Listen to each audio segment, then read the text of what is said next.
Now I've done my silly dance before anybody could see me. You're so Hey cute. guys. Tonight's show is going to be so great. We were just chit-chatting with our two guests, which I thought we were only going to have one, but we have two. We have David and Francesca, both of the authors of the book that we're going to be looking into tonight.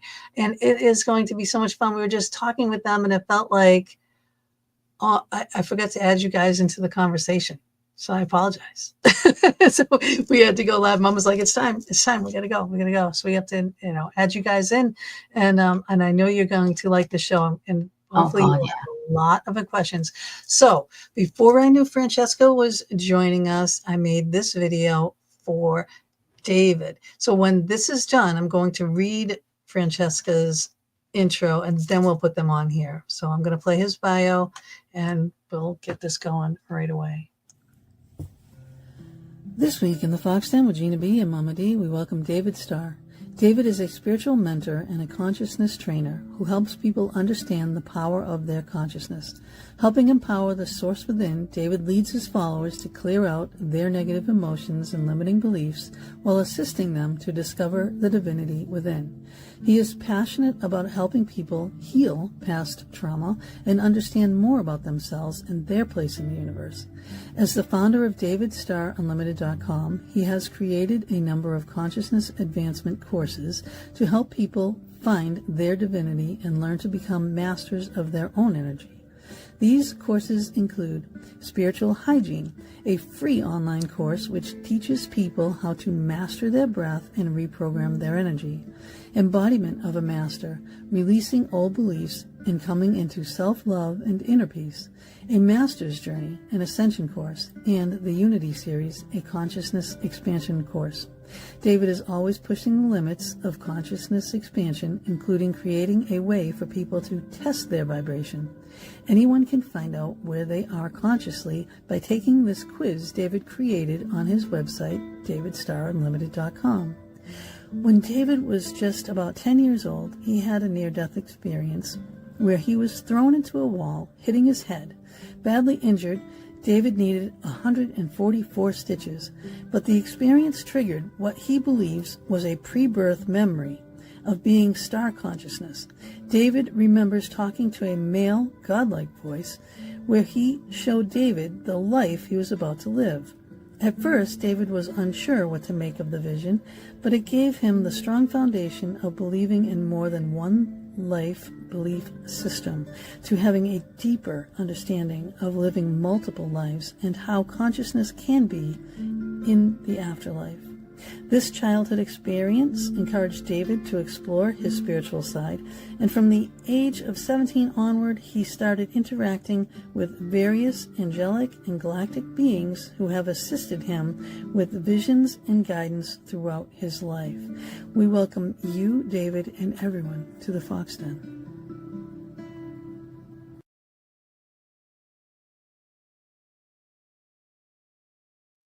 So before I bring them on, I just want to read about Francesca, just a quick little intro.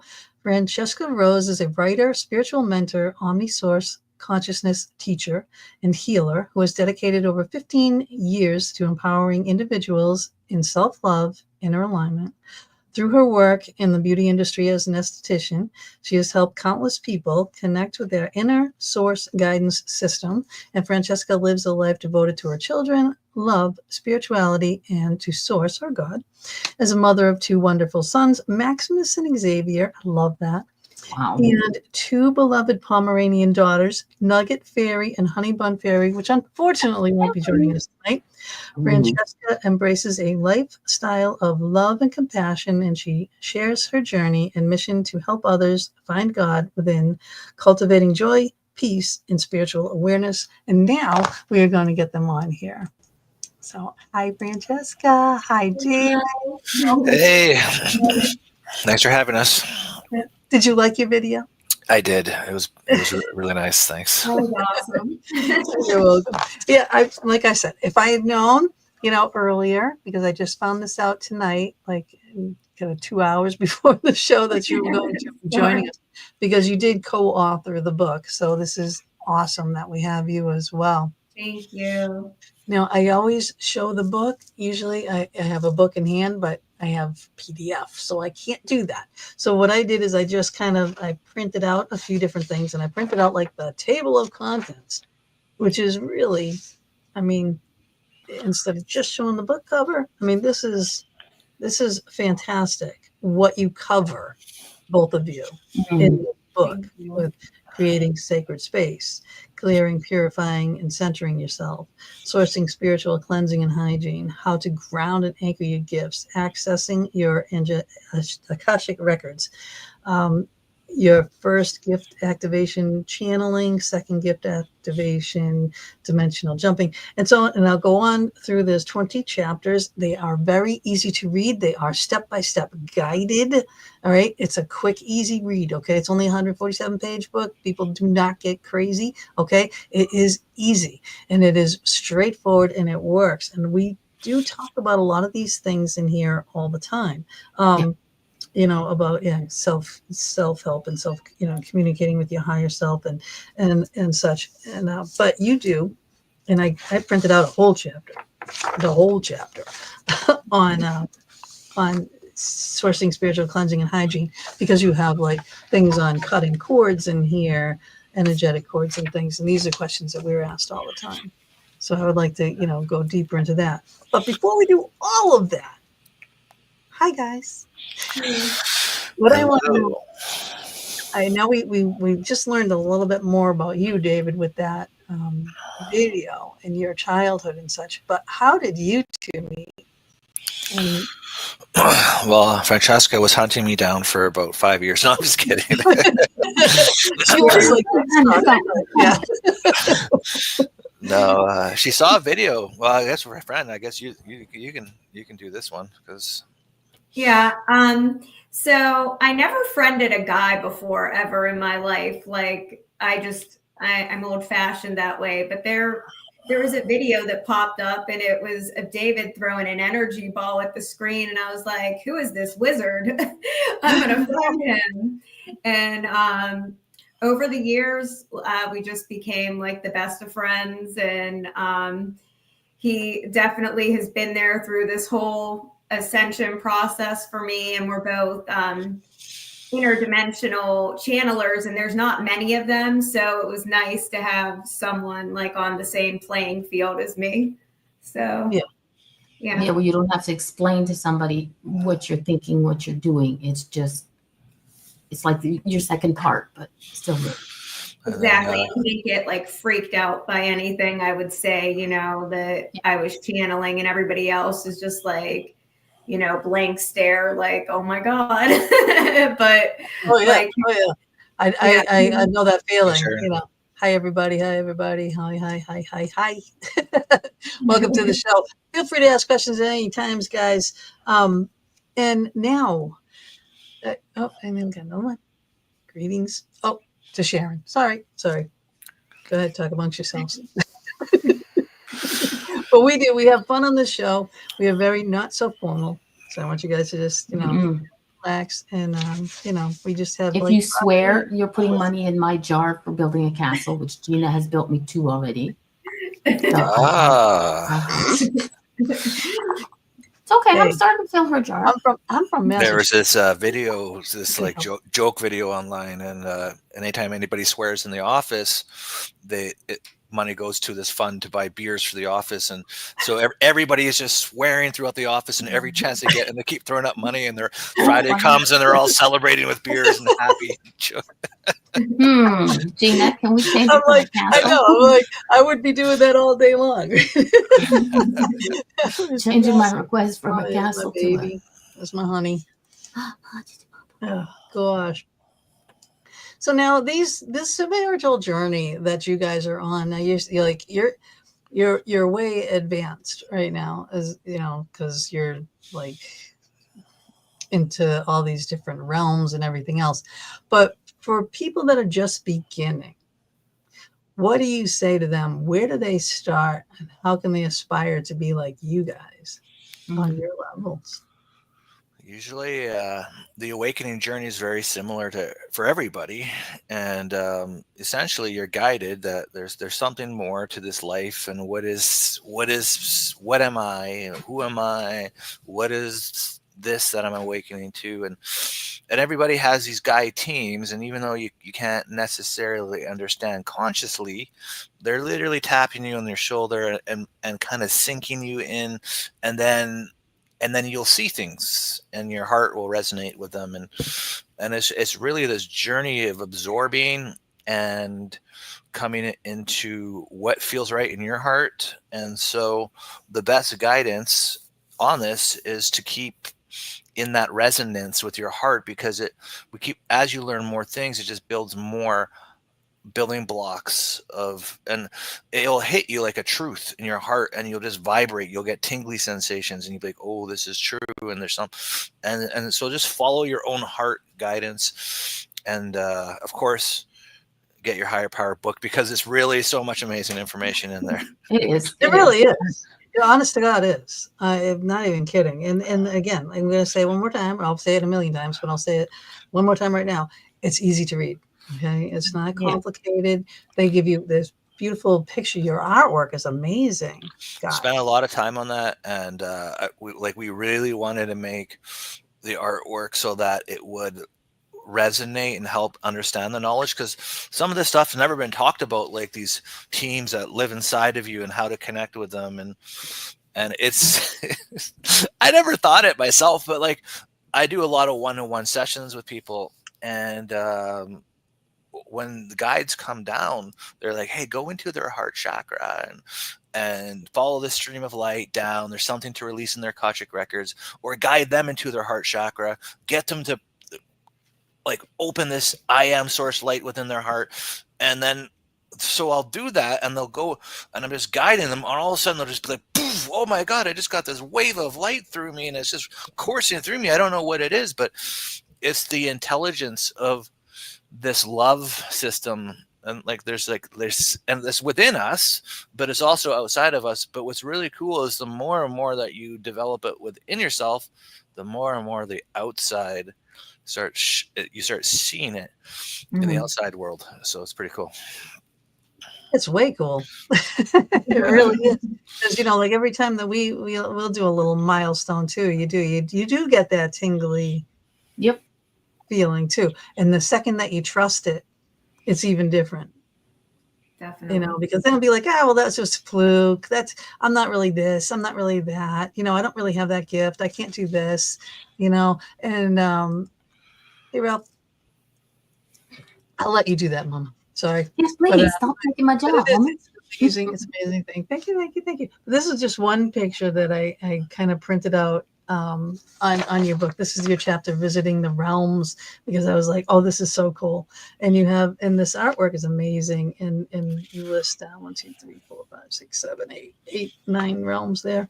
And because the whole thing didn't print for whatever reason. I don't know, because I cut the edges off. But it's so neat. It's just so cool. And you talk about when fairies, like in the fairy realm, and it's like people don't believe in fairies. What do you say to the people that don't believe in fairies? And I'll let you talk, Francesca. Well, there are definitely fairies. I just tell them that their senses are not evolved enough to interdimensionally see them, hear them, interact, and I teach them how to start to connect. You have to connect with Gaia and really ground your energy and pull in the codes. And once you start connecting in with that energy, and I know that you're an Oracle deck reader, and I'll tell a lot of people, get a fairy deck. The way showers paved the way and put in their energetic coding into the decks.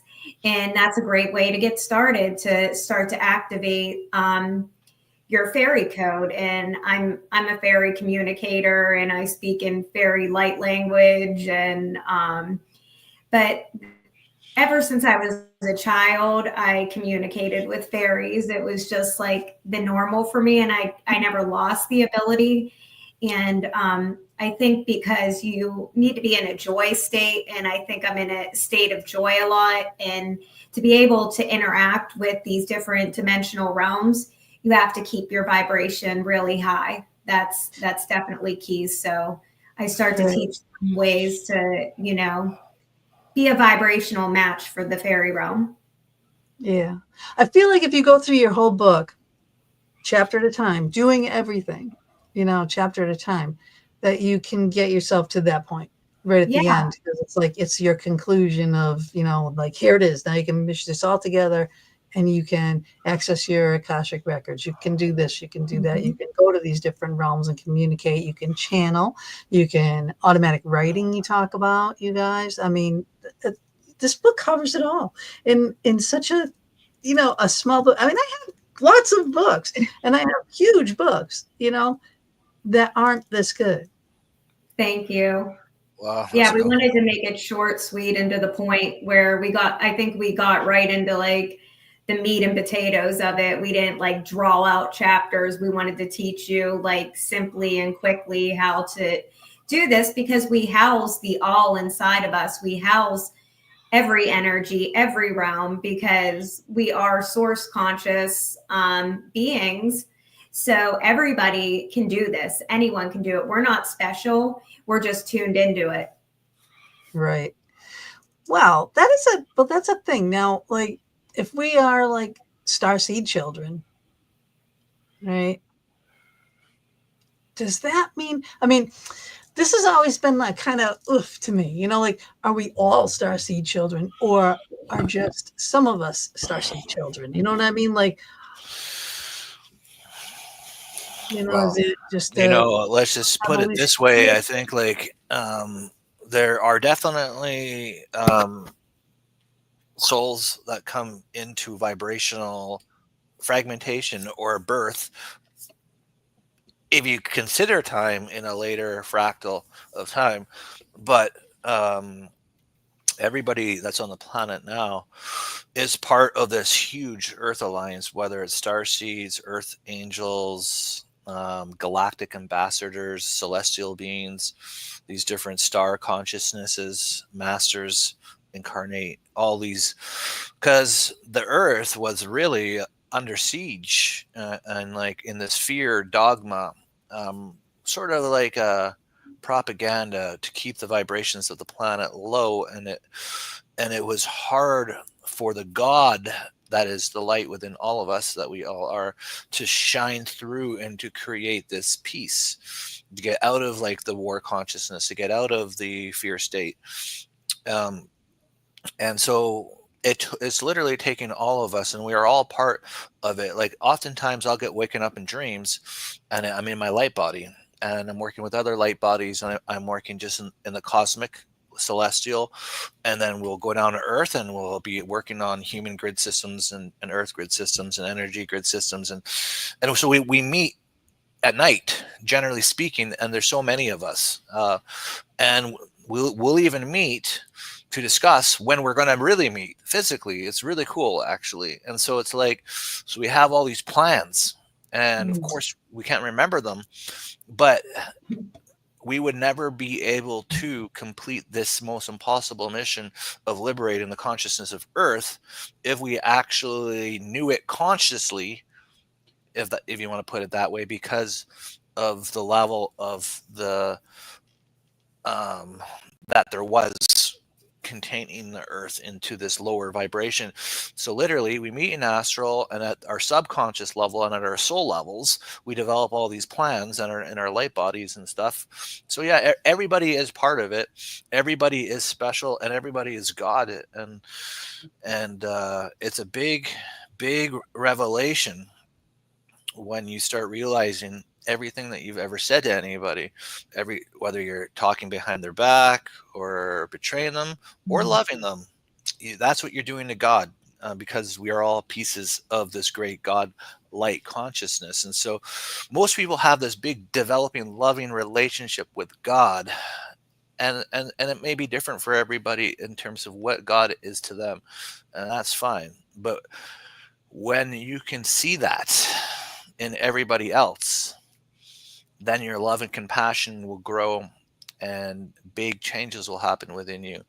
And then you'll be able to do things like shift out of all of these old programming and these old belief systems of how we've been, and clear our karma, raise our frequency. And then as you raise your frequencies, then things like fairies are easier to see. But like Francesca said, the codes, there's grid systems. And so like which Francesca is getting at there is, when you go down into Gaia, has all the kingdoms that are within this earth and the universe. Do you think the ley lines are mixed in with this? I mean, because ley lines are a tract, but do you think if you follow those, they're part of that grid system? It's part of it. It's like frequencies of grids overlapping networks of frequencies. And so on top of the ley lines, but there'll be like fey ley lines, fey grids. And then we have these toroidal fields and these grids within our cells. And as you embody these codes, it opens up those frequencies. And Francesca nailed it when she's talking about the joy that the Fae bring. The Fae bring tremendous joy, but grounding into Gaia, connecting, you bring up those codes because they're within Gaia. And then it activates into your grids and energies and frequencies, which then opens up that type of potential contact to happen. And I've literally seen fairies with my own two eyes, so they're definitely real for sure. That's cool. Yeah. Well, I haven't seen, but I know that they were there. I live more in the country area, and when I first moved into this house, the property next door was all woods. And I used to go out there and do my thing out there, and I had my peace time and whatnot. And then one day I was at work, and around lunch hour, 12-ish, I got this like horrid feeling of being stabbed in the gut. And I was like, what the hell is going on? And I knew technically it wasn't my pain. So I'm like, okay, something's up, but I'll just, let it go and see what. So I get home that night, and I see there's trees have been fallen next door. Somebody had started cutting the trees. So I asked my husband, I said, when did they start cutting trees? He says, around about lunch hour. I was like, okay, thank you. And that night when all the men had left for the day, I opened my bedroom window and I said, okay, guys, I know that things are changing and you may not have a place to stay. Come in here and you can stay until you find a place to leave. I should have been a little bit more careful of that, because when I said come in, they took over the house. My cat would go in the bathroom and come running out because he was scared of it. There was not a living thing that you could see with your eyes.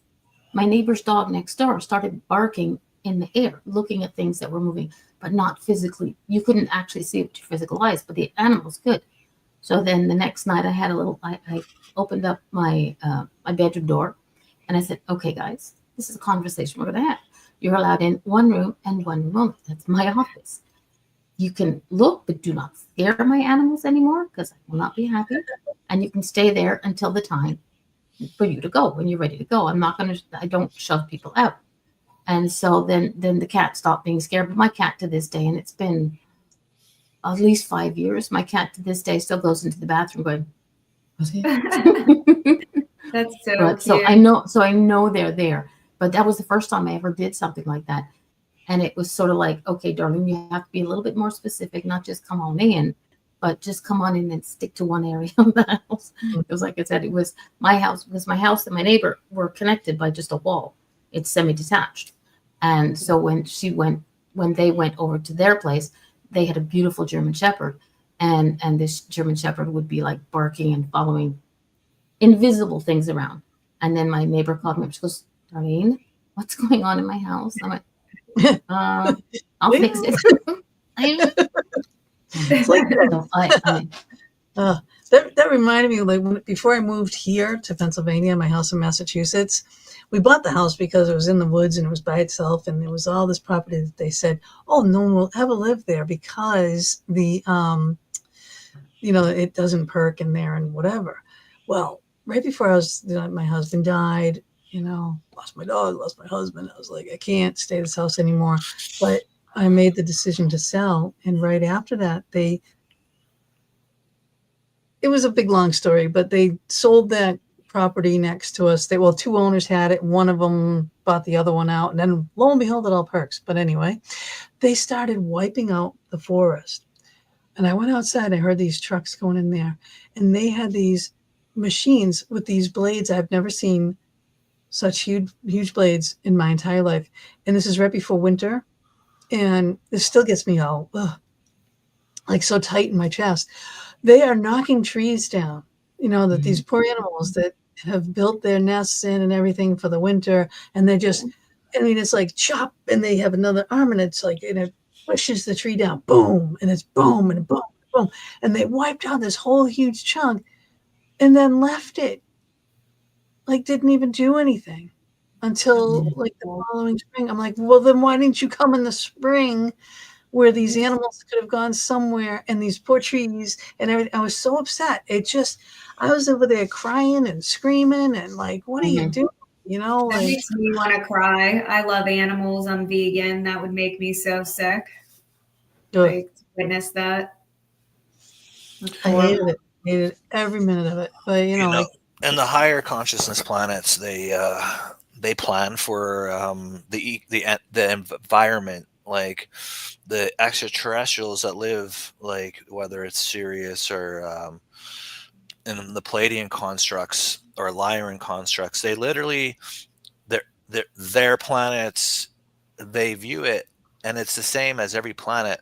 The planet ascends consciously at this in the similar way as the people on the planet. Like, it's not just the people on the planet, it's the planet itself. And so there's this great care to all of the vegetation, the animals, and they're always working on the logistics. They have so much care and compassion for all the ecosystems. They'll figure out, of course, a lot of them have more technology and stuff, but they'll figure out exact vegetations that can benefit in these ecosystems to flourish, for the food to support all of the animals and everything, and even to benefit the trees and the other plants, and how everything is like this symbiotic relationship. And it's a great study, and they have many of their people on their planet that are working in this field. And because when you balance your nature environment, it lifts everybody up. When there is more of this love in nature, there's just more of this love as well in the collective, and naturally the collective goes into these amazing nature spots, and it just lifts everybody up. It's not like they don't have these hunting things where they hunt, and that the consciousness of the animals feels somewhat threatened. It just doesn't exist on these planets. And so Earth is kind of going in this evolution, and eventually in the future we come back into alignment with nature. But right now we're really far out of alignment. I know. It's like, how many more animals need to go extinct before you wake up? How many more trees are you knocking down before we can't breathe? Yeah. But we did hit a point, and it's the only good thing I have to say about COVID is that when we as humans shut down because of it, Gaia flourished. I mean, there were so many things that were happening that wouldn't have happened on a normal day without us being shut down. I mean, dolphins in Venice's streets, the waterways. There were so many things that came back. I mean, for the first time, I saw foxes in my ear, and I was like, saw a fox. I went, Gina, that was me. You're over here. That's me. I'm behaving myself. I swear. We saw there was wild turkeys strolling. Like, they're not afraid. They came out. They got to see. There was not as much stuff going on. So things did improve for a while. I think we're still kind of there, but like in my area anyways, like I said, I'm still country. So it's great that certain things got to shut down for a while. And I know it's hard on people, but the world, the earth got to bloom. She got to breathe without all that. Definitely. It was good. It was so good for everyone that it shut down for a while. And I wish we would shut it down like once a month and do that and just see what happens. How many people went into themselves and learned about themselves and learned about their spirituality and just sort of like tried new things because they couldn't go outside to do with it.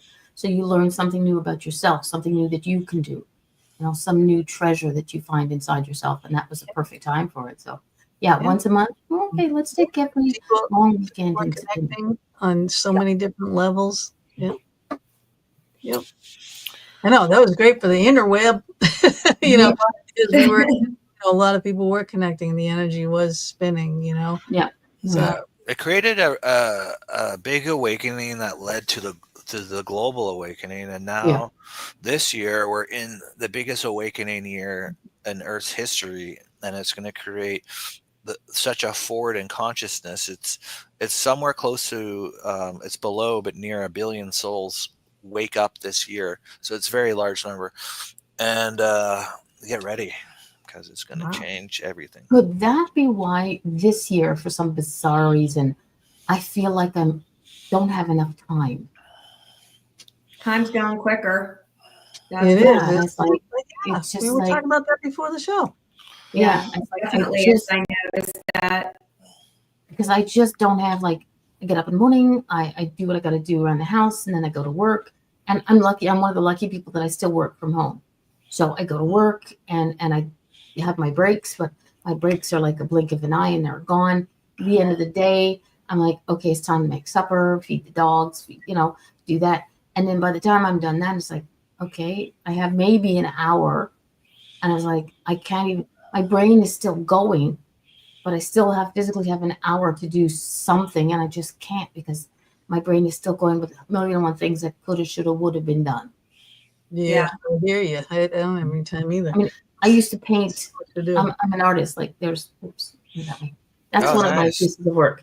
And I haven't painted in a year because I don't have the time, but and I don't know why. I'm So getting a message for you right now. Actually, you need to ground. You need to ground your energy more. You need to focus on that every day. It just kept coming through. She needs to ground. She needs to ground. And once you ground, your art will come through again, because you need to be more in the now moment because you're floating right now outside of your body. You're just going through everything on autopilot. Yes. Okay.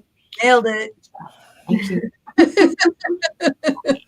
That's great. The back, Grounding the black is inside the back of so my head. I need it. Thank you. important.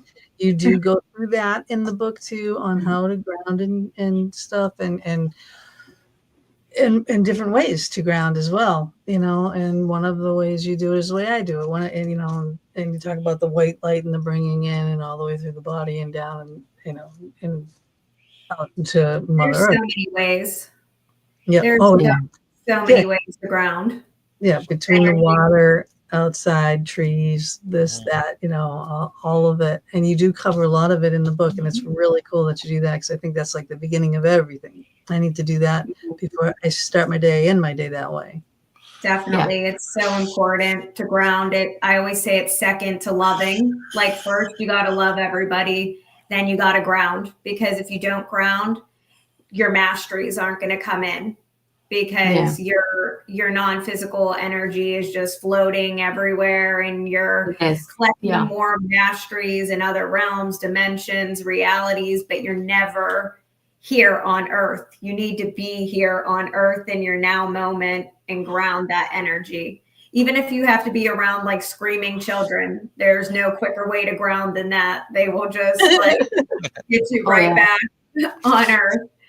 But grounding's so important. So long as they're my granddaughters, I can be around screaming children. You don't have a granddaughter. Are you serious? You look so young. I'm 63, darling. What? I'm 63. Yeah, we both. You literally look like you're 30. Thank you very much. I think I'm in love. We're both I need your secrets. Email me. It's being a redhead and losing my cool every so often. No, I don't know. It's just. Did you notice? Yeah, we have 62 beautiful granddaughters. Are like. It's crazy. Oh yeah. You guys are doing good. Thank you. Yeah. We have no choice. But there are mornings we wake up and our bodies feel like they're 163. So I was like, ooh, Yeah, this morning I was know. doing good. I serve Lenten meals, Oh my so God, yeah, that's true. yesterday was like a 12 to 7 day event, and then tomorrow I got to go 3 to 7, and then every Friday up until Good Friday, and it's like it kills me. Since I stopped working, since I retired from actually physically working because it destroyed She me, does more. I work so much more. It's like insane. Yeah. I don't have time to breathe. I seriously don't. I got to do all this over here. I got paperwork up the walls over here, the taxes, and then the stuff on the show, and I read a Bob book. says it's the Pennsylvania water. Oh, that's what it is. Yeah. Okay. Joan has a question. Do fairies have a purpose? That's a good question. Oh my God. You can go ahead, Fran. I know a lot too. Yeah, they definitely do. To have fun. That's all that fairies ever do is have fun. And when you channel the fairies, you get to have more fun and joy too, because they're guides for us all too. And they'll guide you to having fun. And we have so many guides, not just fairies. We have, like David was talking about, we have whole teams within us that are non-physical that all have a purpose. And the main purpose of all the different guides is for you to have fun on earth and for you to love and for you to expand your consciousness so that we can create new energies, new worlds for our next incarnations.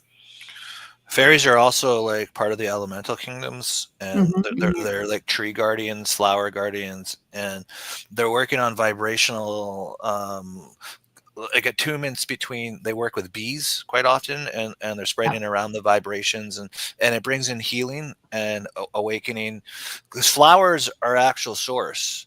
Flowers have consciousness. I've channeled flowers, and the flower's purpose is to experience being, and the happiness of that flower just to be. That is like the soul of the flower, just to be an experience and receive the sun and to feel and awaken with the bees. And it's this being, like and so as this flower transcends and it can become something more, possibly maybe even an animal, it was so happy just to be a flower, and it learned that in its ultimate greatness, that the gratitude evolved it so that it could be another thing, that is beyond a flower. And so it's like everything, and the flowers being also great. The flowers give off this amazing love energy as well. And so you have the fairies are working with that energy and that vibration and assisting in all of these elemental kingdoms. There's so many different water fairies, there's tree fairies, there's flower fairies, there's air fairies, there's light fairies.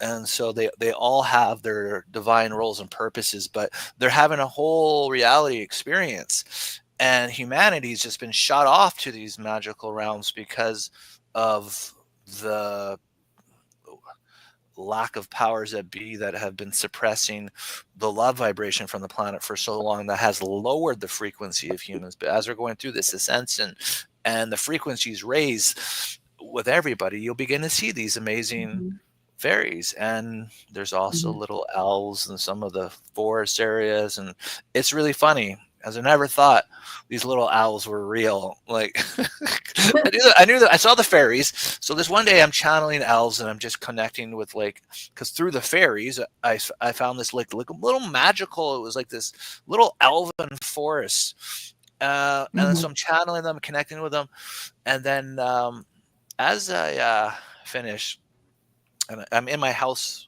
By the way, me and Francesca, we talk about astral traveling in our book and stuff, and so we know how to project our consciousness, as that's what it's basically doing. You're just like bringing your awareness, projecting your light into another realm, or let's say.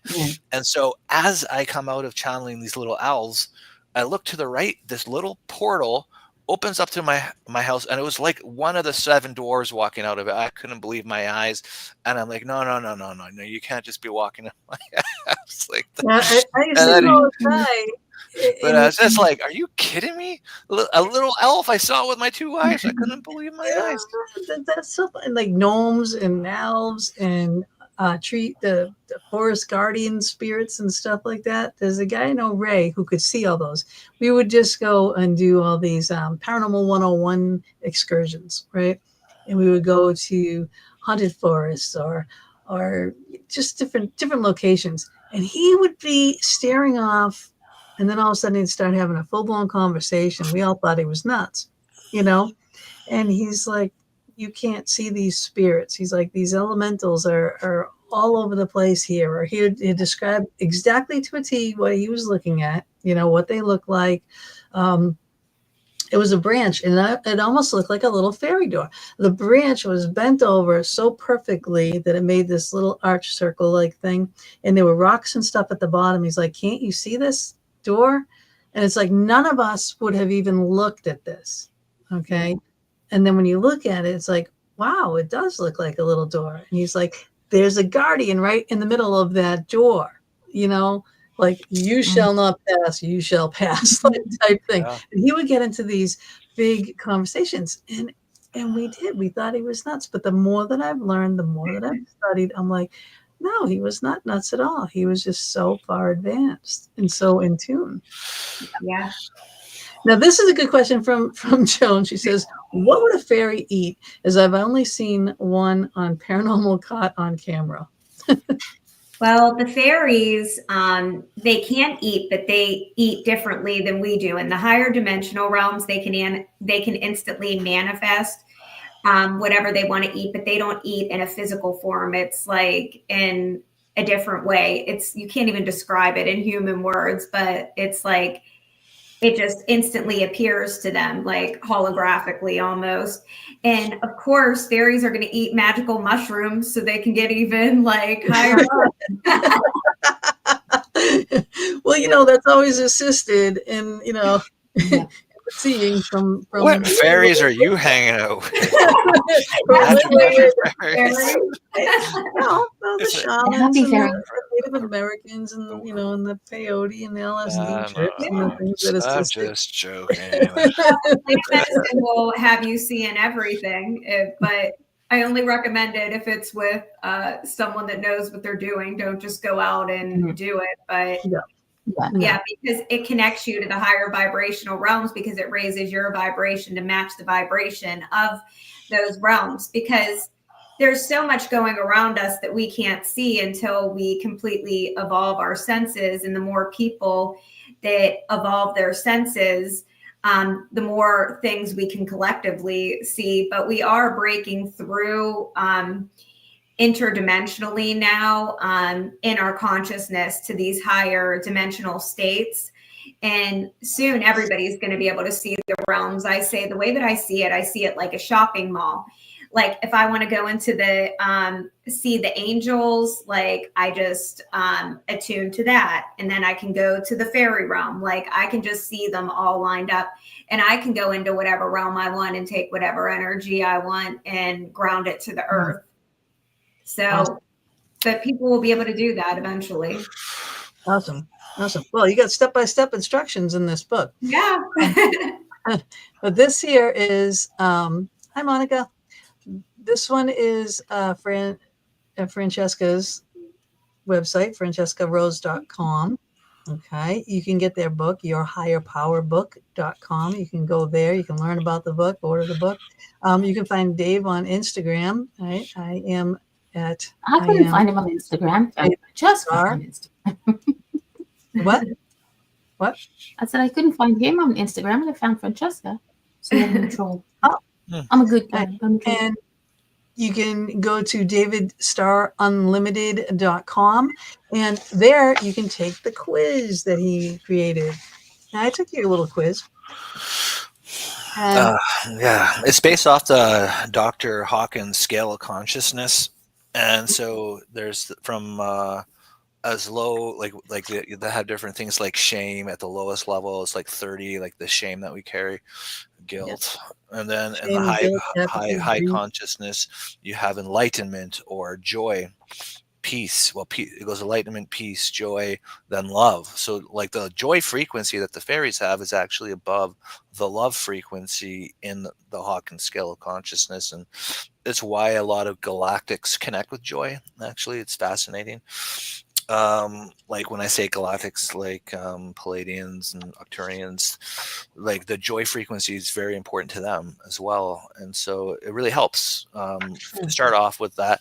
And so basically, what I did to create this test was I connected with it was Sophia Christ, so Mother God, and I was channeling her, and I was asking how do I create a test where somebody can test their vibration or their frequency? And so she was describing, well, ask these questions and then ask the consciousness of each level of the Hawkins scale that question. And so as I'm asking, so I'm channeling the consciousness, the questions that Mother God basically put forward, and I would ask enlightenment this question. I would ask, and every time I would create sacred space, and every time I'd clear my field, because once you start getting into the lower energies, it's a little bit denser when I'm talking to them and channeling them. So it's like I have to really clear myself. So it actually took me a long time to channel everything. It took me a long time because I could only do so much in a day, and then Yeah, it'd be draining. Yeah. but then eventually I finished, and it's a free quiz. You can check it out, and it gives you like a general vibrational score. But you have to understand it's based on where you currently are as well in the moment. And so if you have been going through a lot of things in your life, the score won't be as high as if before those things happened and stuff. So like it's a current reflection of the frequency that you're in, basically. So my score was 4,125. What does that mean? And when you got the email back out, it would have given you the level of the frequency. It's like light is telling you now is the time to believe. Be proud of your progress, but don't stop now. The best is yet to come. Now is the time to fully step into your light within yourself, and that is to continue the journey that will transform your life forever. And it does go on and on and on. And it does say stuff about things that I am dealing with, which is like, it tells you what series of yours that you have. You would be best to, which would be Embody the Master series for me. And the series contains unique channel sessions to heal feelings of fear, insecurity, guilt, envy, depression, grief, rejection, while creating an abundance of joy. And those are things like I told you. I lost my parents. I lost my husband a long time ago. I lost my dogs. You know what I mean. There's a lot of grief. There's a lot of things. There's a lot of guilt there because I didn't go to where they were and help more or whatever. So there's a lot of things. So for those things to be printed out here was kind of like nailed it. You know what I mean? And that just as a result of taking this quiz that's free, that everybody can do at davidstarunlimited.com. You should go there and check it out. Yeah, so like when these things are happening, like it's even more important to take time to find things that you're passionate about, things that would bring you happiness, even in a busy schedule. If you do something for yourself, that's really nice, that you're passionate about, that brings you happiness, like a couple times a week for an hour a week or whatever, like even the show, but beyond this show, and it will help lift up. And I bet you anything, like if you're out in, like you spend a lot of time out in nature over the next, once spring happens, which is hopefully soon for you, and and you just doing some things that would really just bring you a lot of happiness for like maybe once or twice a week. Take that test again 2 months after that, and you'll be closer probably in the love frequency, and it'll be giving you a whole different thing. So like your frequency changes based on what you're doing and what you're doing for yourself. And so when you give yourself self-love, and self-love is the key basically to how happiness, and we talk about it, and it's a very difficult thing to define, because everybody needs it, and most people are lacking it. Almost every single person that I work with needs more of it. And it was only for myself, I know, and it's the craziest thing, but when you do this work and you do these big deep dives into yourself, and you do this inner work and come into this tranquility, these big revelations happen, and your frequency changes more on a permanent level. But it was only 5 years ago, because I was dealing with insecurities my whole life about all these different things, and but it was only 5 years ago that I was able to look in the mirror and fully mean it and say I love you, and truly, it's a true, authentic, and I still feel this way to this day. I absolutely do love myself, and that's to do with the inner work journey. And so, like, where that recommended the embodiment of a master is this course I created to lift us out on a more permanent basis out of these lower vibrational frequencies into a more of a love frequency and a state of joy for ourselves, because that's part of the process. Because it's, as much as we want to have this planet to be in peace and free and liberated, we need self-love. Everybody needs self-love, because if you can't get to that level, and even to have boundaries and very clear defined things when you're in relationships, that protects your energies, that there's this mutual respect and this communication, so that everybody's energy is being honored, everybody's heart is being honored, everybody's voice is being heard in a way that is safe for everybody to grow in relationships and friendships and business and everything. And if there is somebody who's abusing that, and then there has to be changes in a way, and that's the only way that we will truly advance as a species, because you can't love everybody else and not give yourself love. And so it's a really catch-22. So you got to find that self-love within yourself first. Yep. And then you have that full cup where you can give that and that compassion. And then you got to see the God within yourself and really know that absolutely you are literally God in a human body experiencing, and we all are. And when you really feel that, and you can clear the conscience of this life, because we're ascending from a lower consciousness construct into this higher consciousness, but we have to come into that self-love so that we can treat others better and treat ourselves better, and everybody start working for the common good in a unity where we can really tackle these things like poverty, homelessness, starvation, and things that just shouldn't exist on Earth. God, yeah. You would think in today's day and age, what is important? Humanity is important, and everything else comes before that.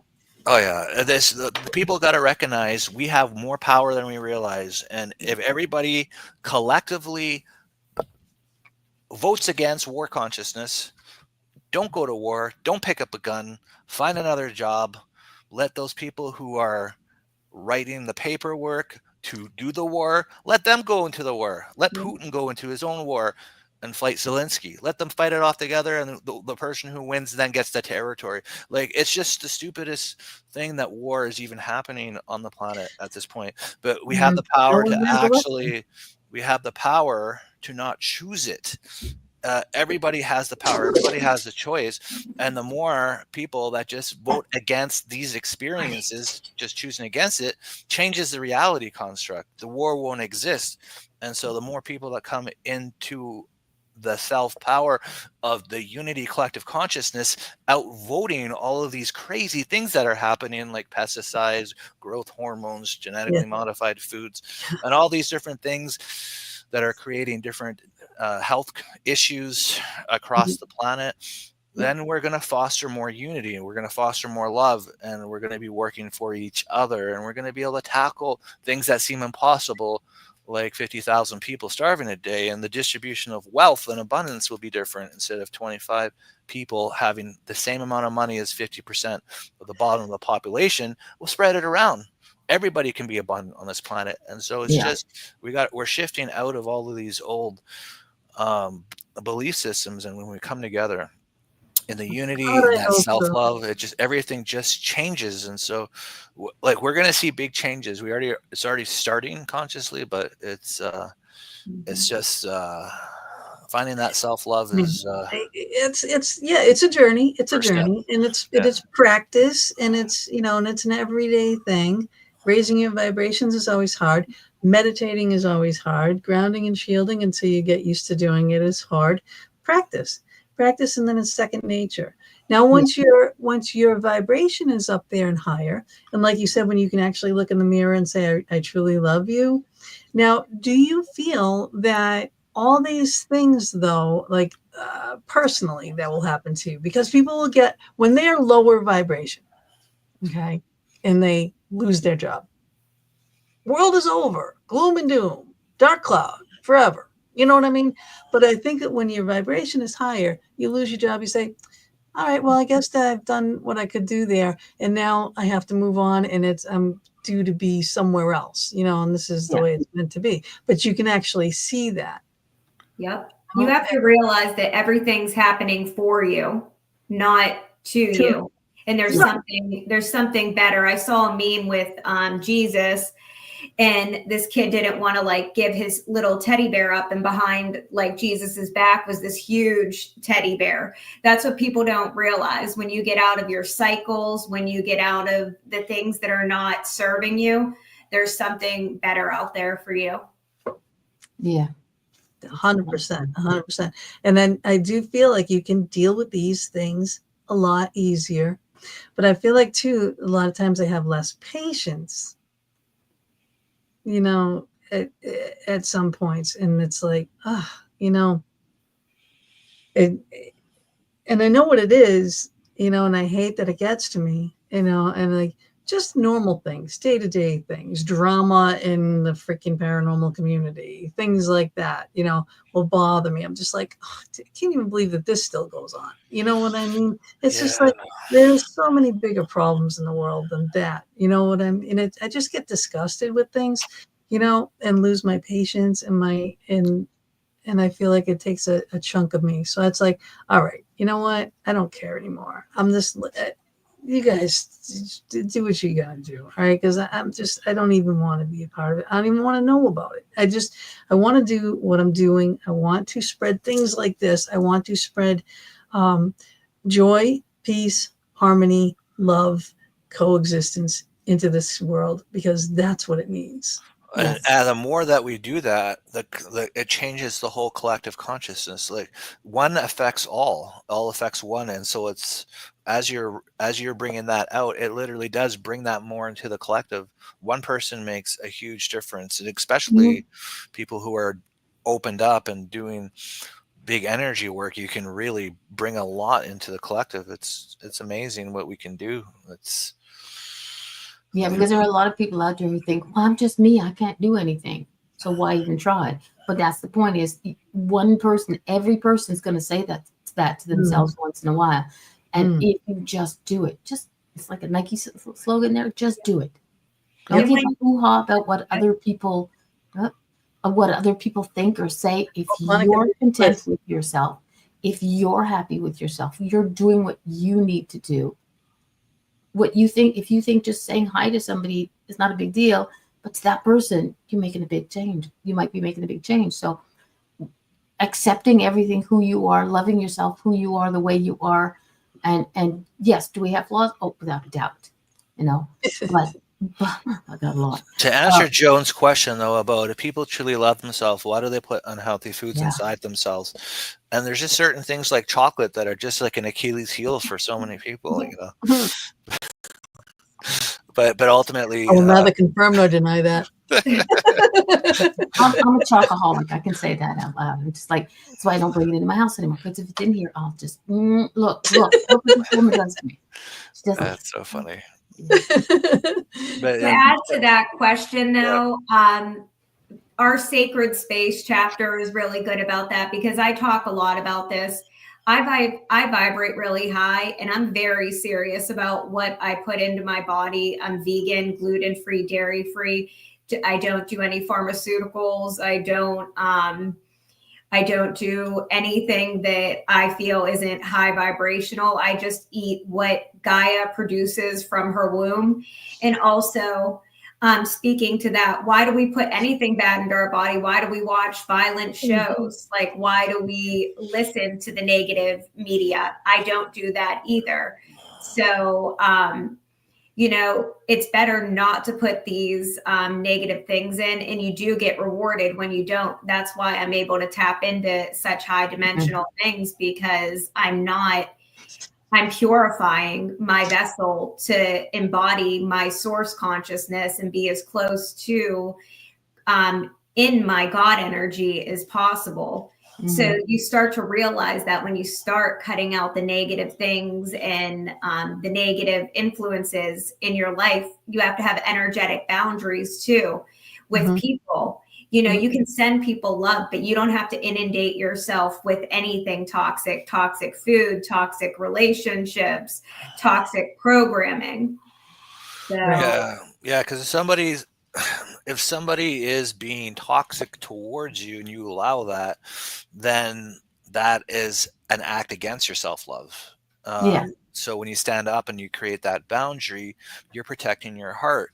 And so this is like where we're evolving to, is in this heart-based reality. But what is that? And it's this relationship with our heart, and which is our heart's all connected to our soul, and how we want to be loved, how we want to be treated, how we want to feel safe, secure, and in a diplomatic and communicative relationship, instead of maybe a narcissistic one, or something that's depleting your energy, where you're not being honored. And so in a heart-based relationship, both hearts have to be honored, and that's how you really love yourself. It's like the food, of course, body consciousness, and but like Francesca's saying, there's so much more. It's what are you taking in? What are you allowing into your heart? Perfect example. Let's talk about the community drama. Someone comes and targets you. Someone comes and says something negative about you, and you let that into your heart. That's going to devastate you. You're going to feel awful. You might feel depressed. You may feel, why is there so much hatred in this world?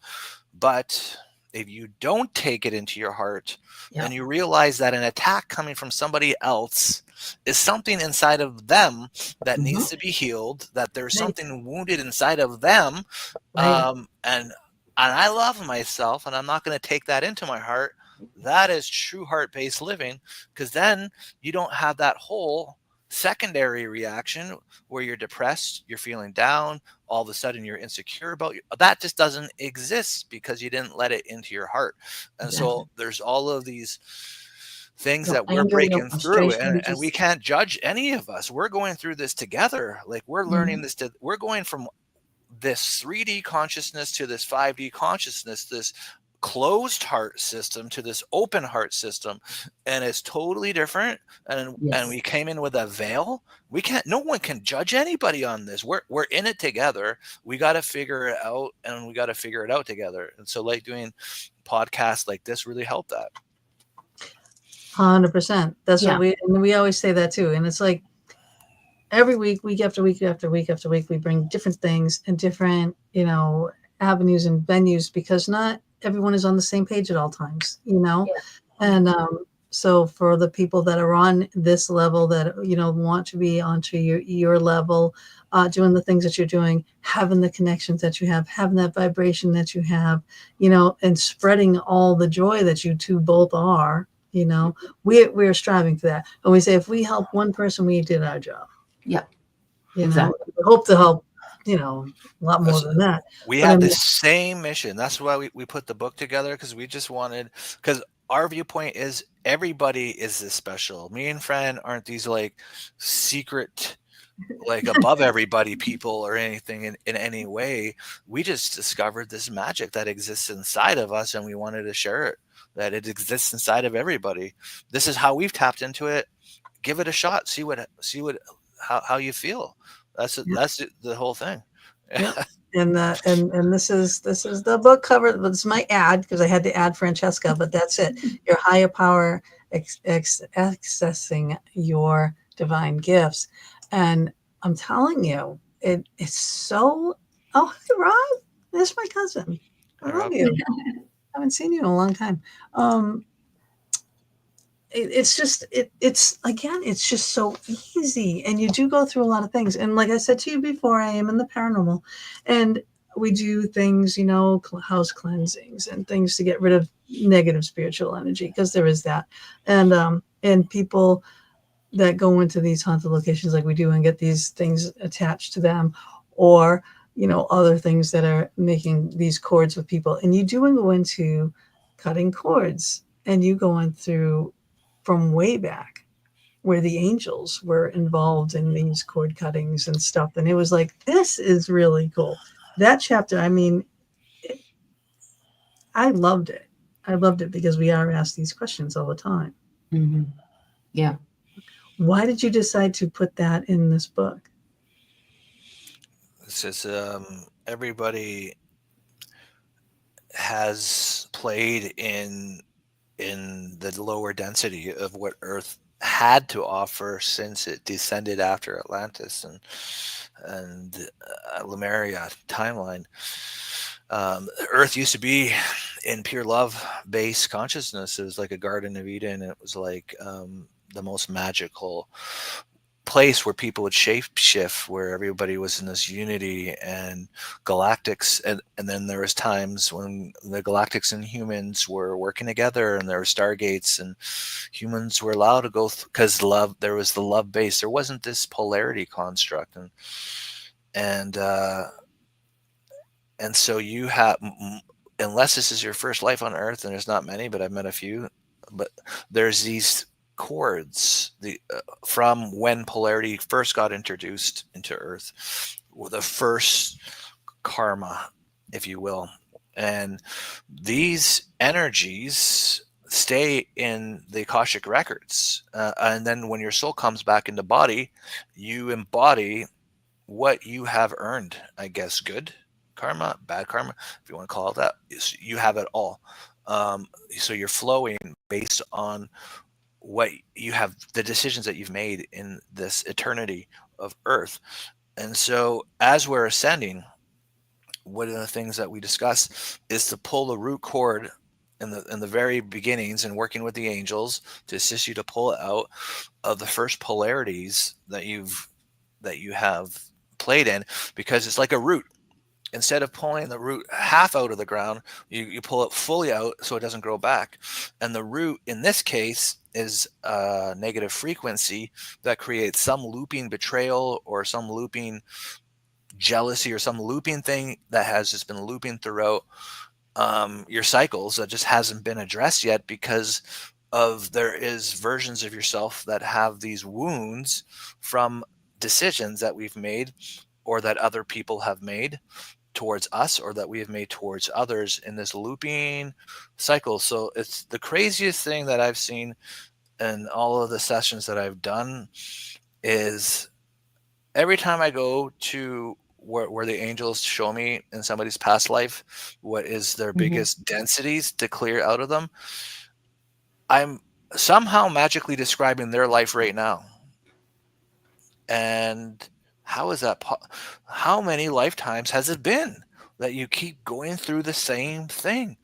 And then when is it enough? And so when you pull it out finally, it leaves you energetically, and these higher frequencies come in, and you break a cycle.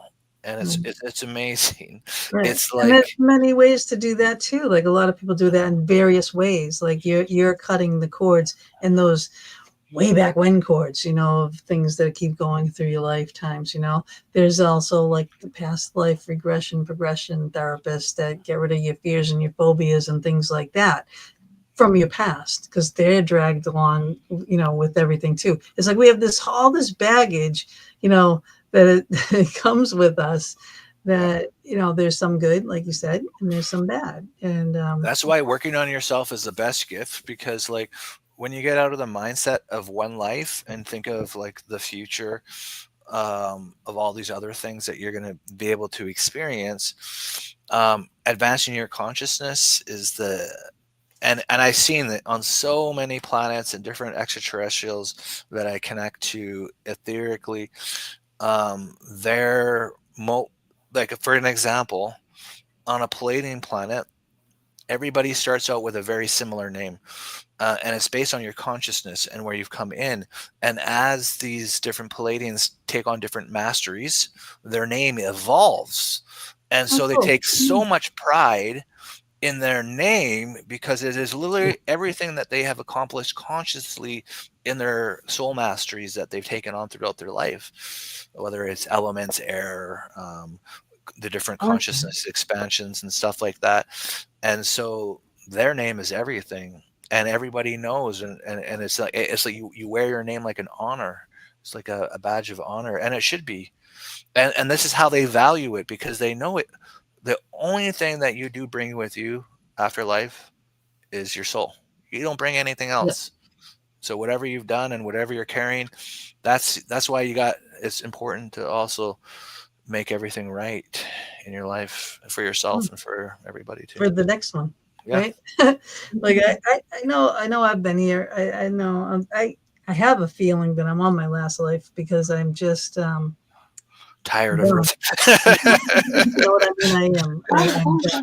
Like I used to have so much energy and so much this and so much that, and that it's like, and I've seen some of my past lives, and we've done, mostly like ourselves. I know Dolores Cannon discussed that there's going to be a split, and a lot of people believe in the split theory. I mean, I've been working as much as possible to avoid like this split, where basically half of the planet goes to like the hell of Earth continuing over and over, and the other half gets this magical, peaceful love reality. And it is my opinion that we can all ascend together into this new Earth, and I feel this is going to be, in a lot of ways, a last lifetime on this version of Earth for the majority of people. I don't believe in I don't want to give my consciousness to a split that condemns like half the planet. I believe it's possible for all of us to shift together. We just need to get this book into 100,000 people's hands. Come on, guys, let's get it out. It should be like kids should, something that you should start young, and get yourself into that. This is why my next course that I'm working on, I got my wizard outfit. Right? Oh, look at you! I got my staff, and it's going to be a course for kids from 3 to 11, and it's all about magic heart power and teaching a lot of the stuff. Oh, I like that. Wow, that's amazing. That's perfect. I love the hat. It's purple. I love it. Young and be brought up, That's it. We need. This is the thing. Like, this is why it's so hard for us, because we're having to learn what this shift is. I mean, how do you block it getting to your heart if someone is saying hurtful things to you, knowing that in your awareness that this is coming from their mouth, from their wounds, and you're not going to accept that projection. That you're like, so you don't accept that projection. It's a projection from a wounded heart. And so part of the mastery, and I know it's hard when someone's yelling you in front of your face. So if someone is yelling in front of your face, if it's in this scenario, you can put like a golden bubble of light around yourself, put your hand over your heart to protect your heart. And like, if someone's yelling, I'll even put my hand up and breathe love out into a field to keep their yelling. And then I'll just say that I'm not going to accept being yelled at. and when you're ready to talk in a peaceful way, then we can have a discussion. But not like this. This is not healthy, right? But not letting it into your, and I don't. I'm not perfect, but I'm getting better and better and better and better at it. I tell you that. But like sometimes I let it into my heart, and then every single time I do that by accident, if I let someone's words hurt me, then it just throws me into being upset. Every time I don't let their words into my heart, and I send this love and compassion and send a prayer to them, it comes back to me in love and compassion, and I feel good. And their words didn't hurt me. You know what I mean? But when you talk to your angelic beings and your galactic beings and things like that, do you have these types of conversations of like what it is that's going on at Earth with like that group that's just still so hateful, like the negative things? Do you talk about those things, or do you talk about the next level? Well, I mean, it's more of the concepts from the higher realms in this time we're in right now, for example, is to stay in peace and stay out of drama, world drama. And Buddha said it best one time. I was talking with Buddha. Buddha is literally a consciousness that exists. And the Buddha said, don't bring other people's problems into your life, into your home, because then they could become your problems, and they're not even your problems. Right. Yeah. Right. Right. You're right. So it's so simple, right? Yeah. This is where I'm at right now. I'm just like, this is not on me. This is nothing really to do with right. And so you start building on this drama about it, and then you're taking all these sides and all these different things. And I mean, if it's your children, if it's somebody like your parent, your children, of course you're going to try to help them, walk them through something like that. But certainly if it's like someone from across the street and this drama, there's this, or there's this distant family member that you never see, and all this other stuff, or the world politics, or all these different things, it's good just to shut off that news and cancel the subscription. Great advice right there. There it is. You heard it here. Words of the day. Cancel that subscription. That's priceless. I love it. Do you feel the same way, Francesca? I believe that all the negativity is because, we contracted in to have so many eons of experiencing duality, so that we can create a higher love energy from the appreciation of love of all that we went through once we integrate that all. But I think that the time has come now that we're done with the separation consciousness, and we're ready for unity consciousness. And my guides tell me stuff every day. I always post, like, every day it's different things, but the main thing they tell me is to not feed my energy into anything that I don't love, because when you're feeding the energy into the negativity, you are lowering the vibration of the planet. But if you are focusing on yourself, positive things within yourself, you're actually raising every human being on the planet up by just focusing on the things that you love. And you know what?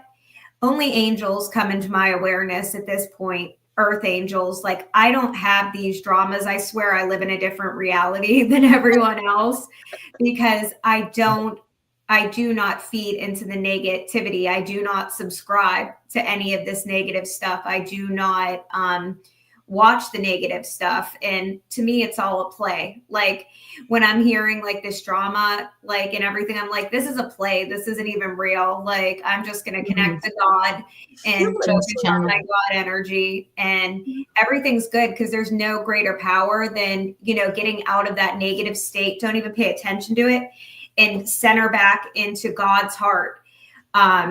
Think about God. I think, okay, I look at every single human and I go, wow, that's a version of me, and we're both God, and that gets me in a better mentality, in a better state, no matter what someone's doing. And if someone's mean or negative, I'm just like, wow, they're just in a lower consciousness state than me. They're not as evolved in their consciousness yet. They still have blockages.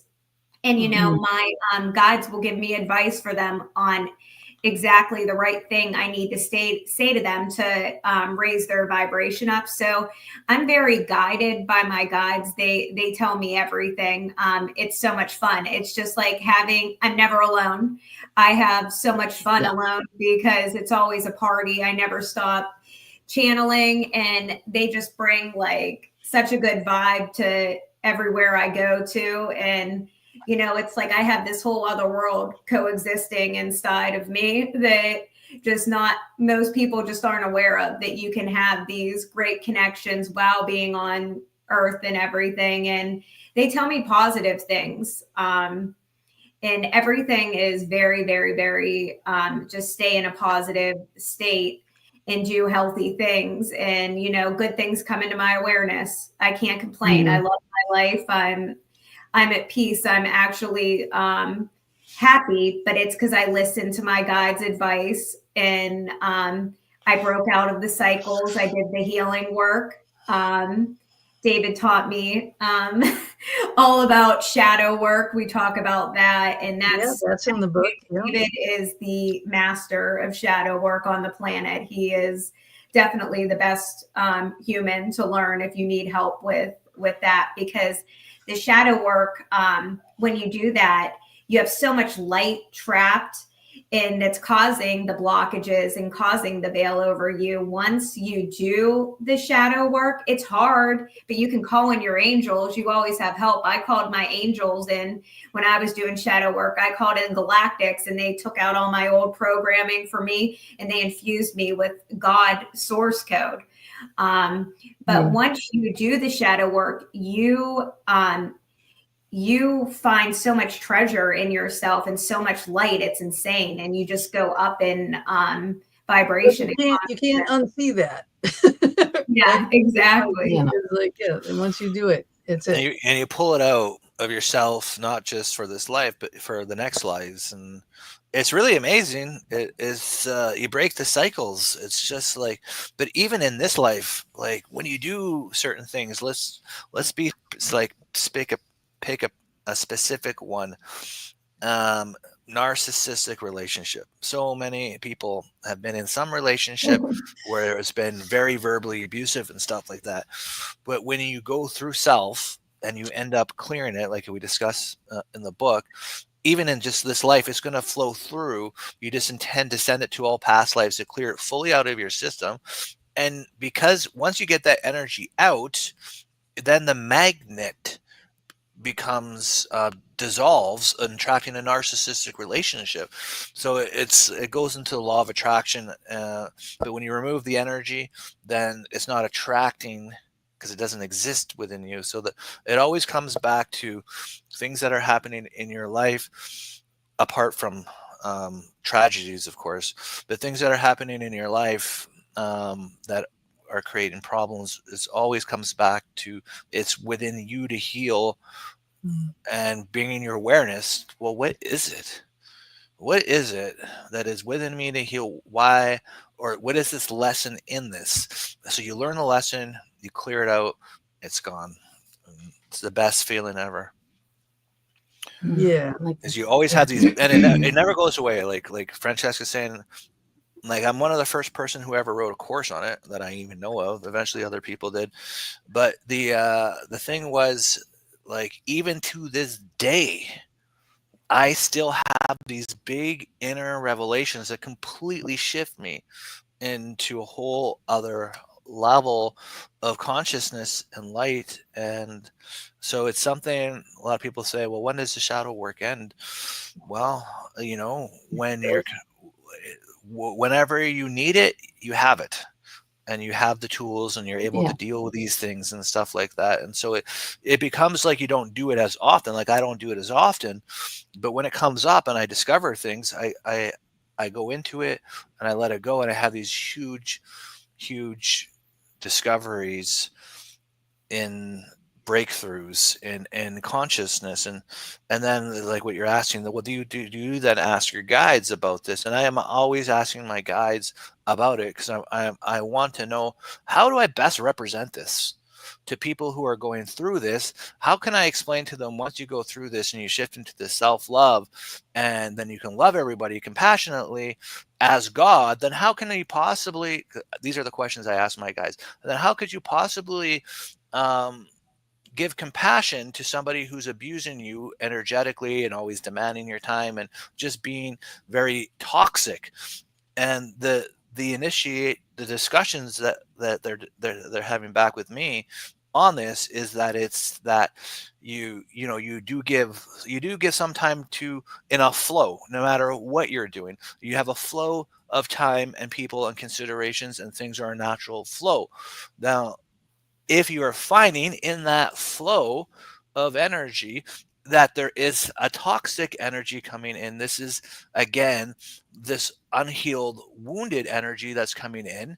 Mhm. And it's the same thing where you don't let it into your heart, but you also create the boundary.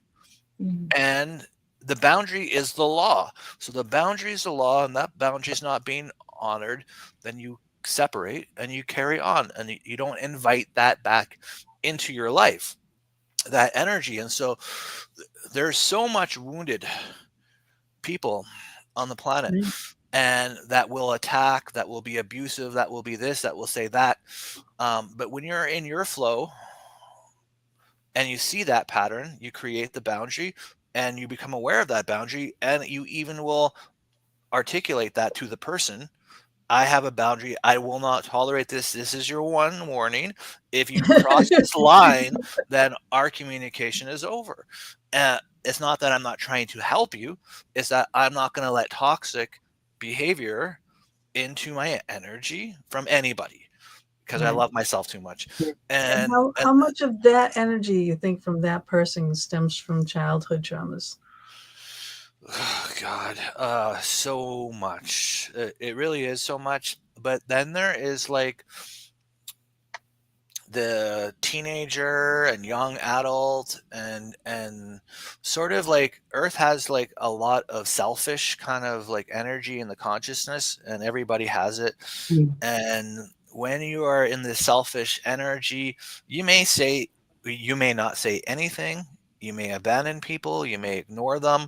You may say things behind their back. You may plot against them. And all these things that you're doing, essentially, you're doing to God. And so when you really realize that, then you're like, oh my God. But but it's because we have not been taught these things since childhood. Where so in this evolution, this is why I'm working on this child's program that is going to bring in more of a magical Harry Potter meets Care Bears sort of scenario. So it's still childlike and not too I'm adult so like. Yeah. happy you're doing that. Yeah, because we don't want children to be like adults. We want adults to be like children, like, and Yes. playful and excited and happy for life, and just having adventures and being in joy. Like, and so I'm very careful about this course. This is why it's not done yet, and been very careful about how it's And going to well, come. that's where we need to start, is with children, because Yeah, they're open and they haven't been programmed. exactly. And I don't mean that in a totally negative way, but like we don't But teach also when children. you are doing this work yourself, it Mhm. actually goes forward in generations and backwards in generations for clearing. This is the amazing Yes. thing. Like, we're the cycle breakers. So you can call us Yes. star seeds, earth angels. Well, how about we're just the collective God consciousness on the planet right now, and we're all the same, and we're breaking the cycles. And so when we do this work within Yes. us, it breaks it. I have the craziest things there, and this is no joke. This is true story. I'm going to keep this as quick as possible because it's a long story.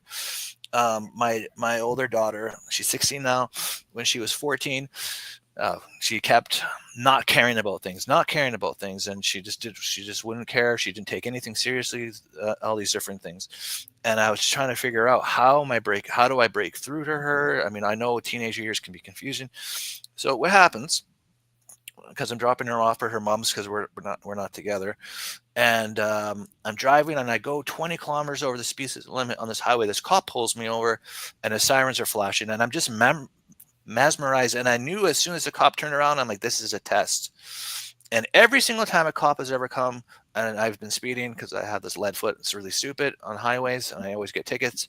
It's a behavior that I don't recommend, but every single time that I've done it, I always have had a ticket. Not once I've been let off or whatever, but I knew this cop is sitting right behind me and the lights are flashing. I'm in this trance, and I knew I had to figure out something, and I was going to figure it out for my daughter. And there was something within me to heal within myself, and I had to figure it out before the cop comes back to my car, because he had just come and taken the license. And I knew that if I figured it out before then, I'm going to get off the hook. If I didn't figure it out, he's going to give me a fine for the speeding.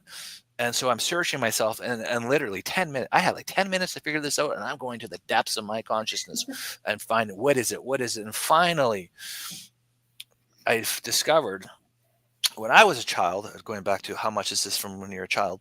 When I was a child, there was a lot of abuse, verbal, physical, when I was growing up, to my siblings, that I had to say to myself, I don't care, to deflect how much pain it actually did hurt me going through it. So that I would become numb to the pain that I really did care. And so, and then I started seeing all the times I would say I don't care throughout my life. And it was a defense mechanism so that I wouldn't be hurt every single time. I desensitized myself from people's words in a way, and the I don't care became a curse. And it's the same language that my daughter was using. And so then what I did is I went into all these childhood and teenager and even adult times when I said I didn't care as deflection, and I changed it to say, no, I do care. I forgive them. I do care. I forgive them. I do care. I forgive them. And I forgive myself for anything that I said to anybody else. And I was just focusing on sending love into my heart. And I felt this huge shift. So 2 magical things happen. One, the cop comes, gives me a warning. I'm like, what? That's never happened on a speeding, ever, right? And then, but I knew it was part of this test. The second thing, my daughter all of a sudden started caring. Wow. And she turned her life around. Yeah. Wow. I get chills. Yeah. You healed yourself, and through healing yourself at one spot, that healed your daughter. Exactly. And did you stop speeding? I did. I haven't speeded since that day. 3 miracles. 3. Yeah. I don't do that anymore. Well, I mean, within a range, not 10 kilometers. I'm from Massachusetts, and our motto was "You first, after me." You want to get anywhere, you have to be that lead foot. Yeah. And here in like Pennsylvania, it's very slow. It's like and now I got my old lady car. I drive the speed limit or under. Like, hey, I'm gonna get there just like everybody else, but I'm gonna get there in one piece, and I'm not gonna get a ticket. You're smart. Everybody follow Gina's advice. Because we all know that David does still speed. He's just trying to make us think. I'm still trying to get Bob out of the lead foot thing, and that's like I have to hold the old shit barrel. I panic. It's like the older I get, the more I panic. I turn into my mom, And what you were saying with your daughter, I wish I could. My daughter's 42, and it's like I still can't get through to her. But it is so surprisingly shocking as you do this inner work, how everybody starts changing. It's so weird.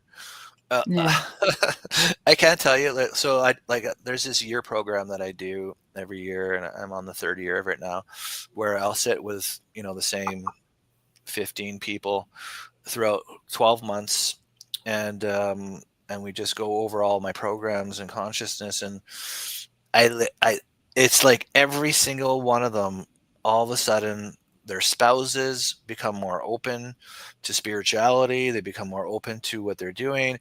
It's like, and these changes happen. There's more caring and compassion in their homes. It's just things. Sometimes there's things to clear within self and have further breakthroughs and stuff. But it's actually like statistical now that 100% for sure. as you are doing this work within yourself, it's affecting everybody in your reality in a positive way. Um, as long as you don't do anything that would be like, oh, I'm just gonna like leave my husband or just do this or whatever like that, right? Like if you're staying grounded in your heart and you're there for your children and you're there for the relationship, if you actually do the work within yourself, so many people would always ask me, when is my husband going to wake up or my partner going to wake up? And it just tells me they have not done all this work within themselves and done this. When they start doing that, they will waken up. I guarantee you. We're all connected by these strings of light, and especially in your soul family and everything that are actually there right with you. As you are opening up and evolving, they're opening up and evolving, because it's like these supporting contracts and stuff, and everybody's raising together. And so like so many people always said, especially with the Dolores Cannon theory, they're terrified that their children aren't going to go with them on the ascension. But what actually ends up happening is, as you're doing all this work and your light's becoming brighter, in astral, you're upgrading all your children. And you're working with them. It's just, and not just them, your family and all these people in your family circle. And then once you're done that, you go on and you start working with other light beings or soul, like the soul bodies, the etheric bodies that we are in astral. It literally is, or like our light body. It looks like we look like big white light souls, essentially. Our astral bodies. I've seen it with everybody when we have these meetings and stuff, and we're helping each other out. So you don't have to worry about everybody. You just have to figure it out for yourself, and then it will work out for everybody, which is a nice thing. When you talk about healing yourself helps heal your family, saw a picture in my brain, but question is, a lot of people don't realize that family doesn't always mean just blood family. So it's like a connection, because like Gina and I have never physically met. We've just been like super friends on Facebook and stuff. And it's like, but she's like the missing half of me. She's the swearing half. The swearing half. But it's like, for me, she's part of my family. It's like when I put a comment on Facebook and it's not specifically for me, or I'll say it's to my heart family, because there are people on Facebook I've never met. There's a few I've met on Facebook from Facebook, but I've never met these people, but I still feel like they are part of my heart. But you're aligning. Yeah. But when you said that everybody's connected, like on a string of lights, I saw Christmas tree lights. We all are. It's There's no separation. And so it's like this big one white light, basically. And inside this white light, there's all these vibrations or souls operating, and we will go down into bodies and vessels, but yet we are still there consciously. How do we do that? How are we still in the consciousness and yet here experiencing? And it's like a soul projection, basically, from our one unity consciousness. But we're all this one God light. But we're also our own vibration in that, but we're all connected to everything in it because we're all in it. Now, how do the clairs all work into that? Because I feel like that's a huge part of it. Like the clairaudience and clairaudience, clairsentience, claircognizance, so there's these different like masteries and stuff that you can work on in this life to develop it, or if you've mastered it in different past lives. And like Earth is just one planet. I mean, I had this one person who was like, I really wanted to figure out how the heck I heal people, and I could feel what is within them that needs to be healed, and all of a sudden it starts healing. I don't know what I'm doing.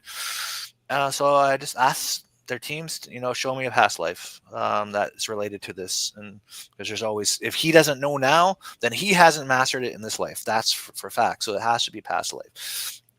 So then, so all of a sudden I'm on Sirius, and Sirius, they have these big cone heads, and they're able to shapeshift, and they play a lot in the water. And so anyway, I'm seeing him in the water, and he's working, and there's some.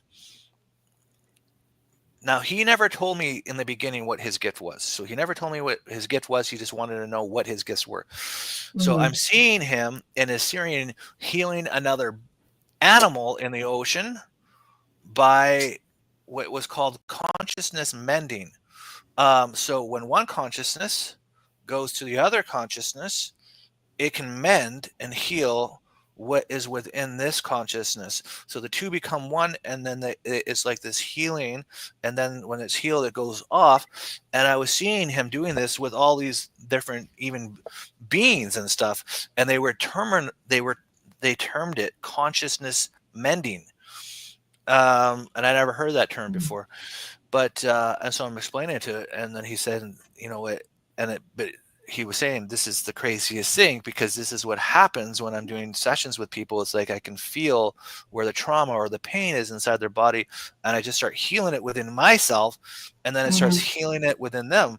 And so I just said, that's because you've mastered this already in a past life, and so you already can do this consciousness. Your light and soul light goes to theirs, and you mend, you blend and mend together, and you heal them, and then you leave. It's something that one of your gifts. So clairaudience, we have it, an activation in it in the book, but the easy way to understand it is your heart is like your telepathy center, basically. And so when you are speaking to galactics or channeling, it's all through the heart channel and their heart channel. And then through the heart channel, it goes up to these little chakras that are below the ear chakras, and the ear chakras decipher that, and the brain, then it turns it into words. And this is why telepathy doesn't matter if it's extraterrestrials or if it's animals. You can talk to them, and you can. I literally hear the voice in my dog. I can hear the voice in any animal, and I talk to them, and their voices are never the same, and they're always unique and distinct. And it's because of this special channel that we have in our heart. And so clairaudience is basically you're listening with your heart. It brings the information up to the chakras below the ears, and the brain decodes it. And so you're hearing the messages. Okay. It's pretty amazing. Well, you were talking about that and the healing things and stuff. Like Mama Dila, she's a Reiki master and everything, and she works with manipulating energies and whatnot. For me, my hands heat up. Like that's mine too. It's prana, right? And it's more pranic. And like I'll scan and I know exactly where to stop. I know I can feel my energy on me from here. You know what I mean? I feel that. And it's all tingly and all the, the heat and everything. But it's like as I'm scanning on someone, I know where it is, and then I just know what to do with it when I get to it, and I just instinctively do it. But my hands get so freaking hot, and they started doing that, just started tingling when you were talking about that. It doesn't really happen like that. It usually happens when someone is asking me about them. It's like all of a sudden my hands just start heating up. Yeah, confirmation. That's like a confirmation for you. So like you might have that gift in a way that is this ready to come online. But yeah, the hand chakras are amazing. There's these huge portals of the hands, and I'm always using them like a great way to clear your energies, just to breathe love into your heart, have a hand open, and send that love into your field, up and down your pillar of light. And then you just focus on amplifying that love frequency and all of your energy, breathing in the love, exhaling the love. And so the hand just blasts the love frequency in your auric field, and it's amazing for clearing. Yeah, it is. And I'll do that to other people too. It's great for headaches. It's great for all kinds of things. You know what I mean? And just to cleanse or scrape negativity away and throw it away, and ground it. When Francesca was saying that you threw that ball of energy that was like what attracted you. This It was is what about this size. this is what I say to people, like you rub your hands and you're making this friction. But if you put them way apart, and then as soon as you bring them in, it's like, where do you feel the energy, the resistance? And that's your power. That's like your chi power. And you can infuse that and you can use that to pull in that white light. And you talk about that white light a lot in the book, getting yourself ready, really, like the grounding and the everything and the infusing and just priming. Yeah, and preparing to go to this next level, and it's all of this combined gets you into such a great space. And that's why I'm just like, this is such a cool. I'm glad you guys made this book. I truly am, because it's really, it's like a book that you want to have handy at all times. You know what I mean? Just to because you say when you're on different levels, when you'll be different this week, the next week, the next month, the next year, and where you're going to be and where you are in your journey. Yet the steps are still the same to get to the places that you want to go, whether you slip back or you skip ahead. Exactly. Yeah, it's like the relationship with the divine that we are, and it never goes away. And the more you empower it, the life just gets more magical. It gets easier.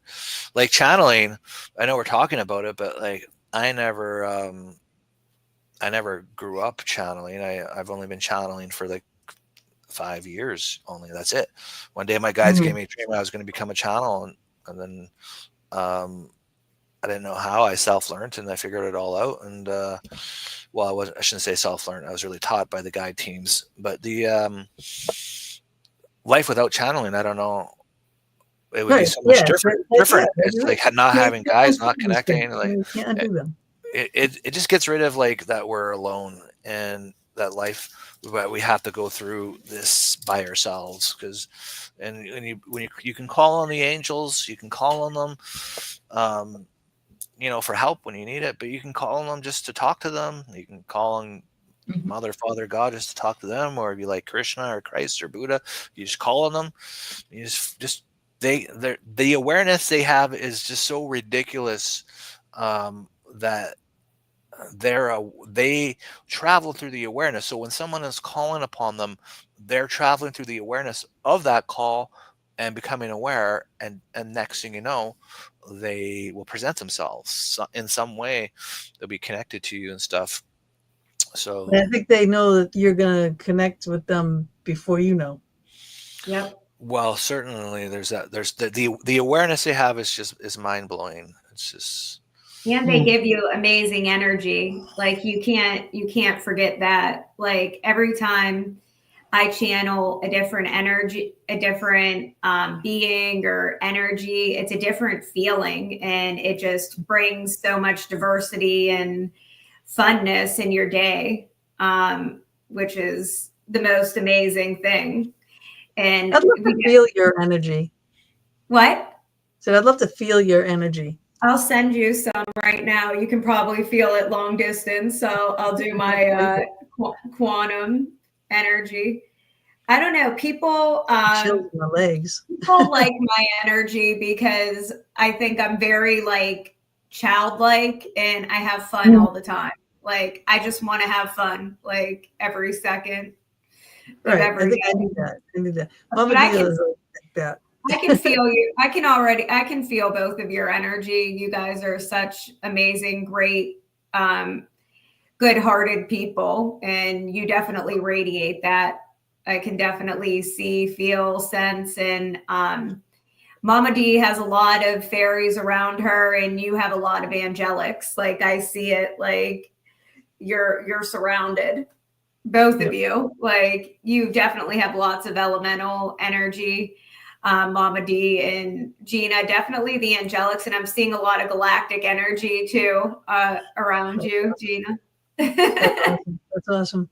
I did go to a psychic one time, and he looked at me and he just did one of these, and he's like, and I was going actually with a friend of mine, and she's the one who wanted to go, and I was just going to be with her. Yeah. Yeah. And he goes, oh, no, no, no. And this was like not long after my husband passed. And he just looked at me and he's like blocking the light and he goes, I'm like, what are you doing? And he's like, it's so bright behind you. He goes, you have two of the brightest angels I think I've ever seen that are right behind you. And he goes, they're always with you. And he said he had to ask them if they would just dim their light down a little because it was blinding him. I was And thinking then, the same thing about you. I'm like, you shine so bright. It like I felt the same exact way when I first met you. I was like, dang, like your light was like hit me in the face. wow. So that's true that I've heard that It's from, true. and it's like Nice. I love that energy. I know, like I've had a lot of close calls in my life, and there's many times I should not be here, yet I am. Yeah. And Yeah. that's You have for a a reason. purpose and they're protecting Yeah. you. Like Yes. you need to spread both of you are spreading the true source consciousness and the unity for this world. So definitely you're very highly favored and protected. Well, we hope so that we are, because Yeah. I feel like it's our purpose. And Mama D, when she was young, she used to talk to the angels all the time, like in That's church so and stuff. cool. I was raised Catholic religion, and I had to go to Sunday school, and I had to go to Wednesday mass, and yada yada yada. And we had a new priest in, and he would have a Thursday evening thing just for the teenagers and the young preteens, and I used to go along and I'd listen. I was very controversial. I had questions that people didn't always like, but he would physically have to come over and touch me because I was always not there. I was like in watching. I start by staring at one of the stained glass windows that have angels on it or saints on it, and then I would just go into it, and it was like that was me. And he would sit there like, Darlene, it's like, yeah, You were in the angelic realm. You were dimensionally diving at that point. yeah, yeah. Oh yeah. No, I've been doing this. I shut down for a while because then that was when the point when I cared what people thought, and then I sort of came out of my bubble and I don't care anymore. Mm. Good. Yeah, You you like me, you shouldn't. like me, you don't. Your choice. Yeah. Your loss, not mine. Yeah. That's Yeah. a question. What do you tell people that are skeptical of what you see and what you do and what you feel? I mean, I Yeah. want Oh both of yeah. you to answer this. Well, it's about their experience. So it's not about being skeptical. It's about journeying and developing the relationship with the light. And I mean, the reason why, being raised in Catholic, there's a lot of truisms in that religion. There is a heavenly kingdom. There are angels. There is a Father God, but there's also a Mother God, and Mhm. there is Christ. And so there's these truisms, um, but there's a lot of, and the message in it is there's a lot of very positive things, but they don't exist before the New Testament, generally speaking. And then there's a lot of things that were taken out of it and edited out of it and all these different things. But there's more as well. There's a lot of amazing things, honestly, in Christian or Catholic, Yeah. in the church. I think There's a every lot of religion positive has angels. its Angels are amazing, and Mm. absolutely, uh, all of the religions that it's like that. These different deities, they all exist, whether they're Egyptian, Hindu, um, and the Buddhas. Like the Buddhas are in this amazing zero God point energy realm. Like they're in this. It's like they're in their whole other dimension. The Buddhas and stuff, Mm. and they're amazing to connect to as well, right? But it's like it's about, I always suggest to people is, well, who do you trust? Do you trust Magdalene? Do you trust Christ? Do you trust Buddha? Do you trust Krishna? Do you trust Shiva? Do you trust Muhammad? Who do you trust the most? Who is like, and if you don't trust anybody, then Mm. you just got to start developing the relationship with your heart. But everybody is connected. And so if there is some guide that you do trust, that's the best one to begin channeling with. And it might be your angelic, you just want to connect to your angelic guide and one of your angels that's on your shoulders, and so you just focus on that, because they're not just outside of you, they're also within you, and you build this heart energy through yourself, intend to connect to them and find them. Where are they within you? Because everything is within you. And when you begin to find these different guides, you can begin to ask them questions and, feel into it and have your own experience. So then you're not criticized, because it's not about, we discovered all these amazing ways to connect within ourselves, and we share them in the book and stuff like that. Like our lives got so much better, and we can say we're living in such a more of a joy, everlasting peace, and that's all wonderful. But what matters is your experience. What matters is how it connects with you and the shifts that happen within yourself. And you don't have to be critical about it.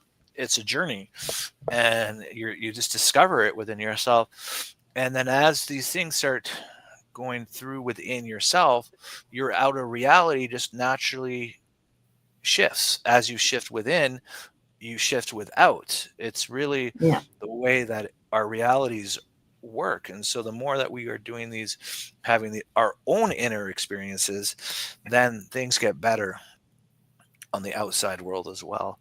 So that's a good answer. That's a good answer. What do you have to say, Francesca? Can you repeat the question? Because we get off subject, then I forget. Oh, yeah. What do you say when people are skeptical about what you do and what you believe and what you... Oh, I don't care at all if they're skeptical. Usually people want to hear what I have to say. I'm not going to lie. They're not really like skeptical, because like the way that I explain it, I get through to them. And I say, okay, well, if you want to have as much fun as me, then do this. And people want to hear, because my views are so out there. And they'll just flat out tell me I don't believe or whatever. And I'm like, that's cool. Like, I honor whatever it is that you believe too. And like we joke around, and I'm cool with it, but like, it doesn't bother me when people are skeptical, and I can read people very well. Like, I'm very psychically in tuned into people's energy. So I know when to push and when to stop, and when to not even engage in that particular conversation. I can read people in 1 second, like their energy, feel it on so many levels. So someone who's like a born again Christian, I'm not going to say that we all are God, like I can, because they will freak out and, when they're done that, they'll completely shut down and call you devil juice. Like, so yeah. I sort of, what did your families, what's that? What did your families think when you first, as I call it, coming out to them? Did you explain to them? I've always been out there. They've always known. Like with me, there was no hiding it. When I was 5, I was casting spells in the yard because I thought I was magic. I would tell them, like, I hear all these things in this guidance, and like me, my brother and sister, we've all seen ghosts, and my grandmas are healers. I think my grandma's prayers are still protecting the whole world, because all she did was pray for the whole world, our whole lives. And I said, that's how I became a collective channel. Thank you. Like, thank you, because like your prayers connected me to every single human in the world. And like, I started doing that too, just naturally being in that energy. And so my family, they're all very tuned in to this world, but also we were raised Catholic. So, there were certain things they weren't scared by me, I think, because like they know how much I love everybody, and I'm very empathic, and they can tell, like, I can feel everybody's energy, and like, I never wanted to hurt anybody, and like, everybody can feel my love, if that makes sense. So people, Oh yeah, definitely. That's not like, like I can imagine being with you in person. Holy crap! Yeah, I can feel you too. When your hands were heating up, my hands were heating up too. Yeah. Yeah. But yeah, Yes, so they David, weren't scared. I'm sorry? David, what I did said your mine family weren't do? scared. But David, what were you gonna say? What did my family say about? Well, tip, typical, typical. Don't talk about these things in public. Some Okay.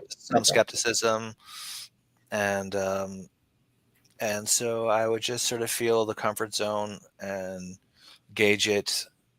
Okay. But as I started doing a lot of the different kinds of works, they started changing too. And Yeah. I mean, when I really noticed it was I started to go to like a Christmas dinner, and when our families would never have any discussions on mysticism, here we Mhm. are, everybody's passing around crystals and discussing the energy they feel like coming out of them. And I'm like, Oh, all nice. right, I'm gonna have to pinch myself here because this is What happened? and I'm like, okay, I'm obviously on the right. I'm on the right trajectory of my reality. Is that this is Yeah, happening on Christmas get-togethers and that's stuff, perfect right? timing. Mhm. Yeah, And that's then and then pretty all, good. and it was like, and it's like all the time now. There's like they're bringing up ghost stories and paranormal things, and that just never happened before. So it's like, Mhm. I think in a way, a lot of this like skepticism is starting to fade a little bit the more and more that people are waking up, and because we're all connected. And so a lot of what has happened in the past is not going to happen in the future, I believe. Cool beans. We are at the end of our show here. I want to play the little video that you guys had made, your little promo little video, and I grabbed it off your site because I thought it was really cute. So I'm just going to play that real quick and be right back. Hi, I'm David Starr. Hi, I'm Francesca Rose, and we're the authors of Your Higher Power, an amazing book. It's all about accessing your spiritual gifts and connecting with your highest power. Some people want the book, and there are some people who want that personal connection and some amazing experiences at retreats. And that's why we are excited to announce Our Mount Shasta Gift Activating Retreat. May 16th to the 21st, 2025. And we have a link below, so check it out.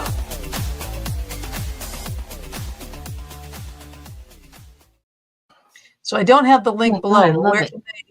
Where can they go to get Sign involved up. in that? YourHigherPowerBook.com. It has Okay. everything. It has all of our information. All of our websites are linked to it. And all the retreat information is at YourHigherPowerBook.com.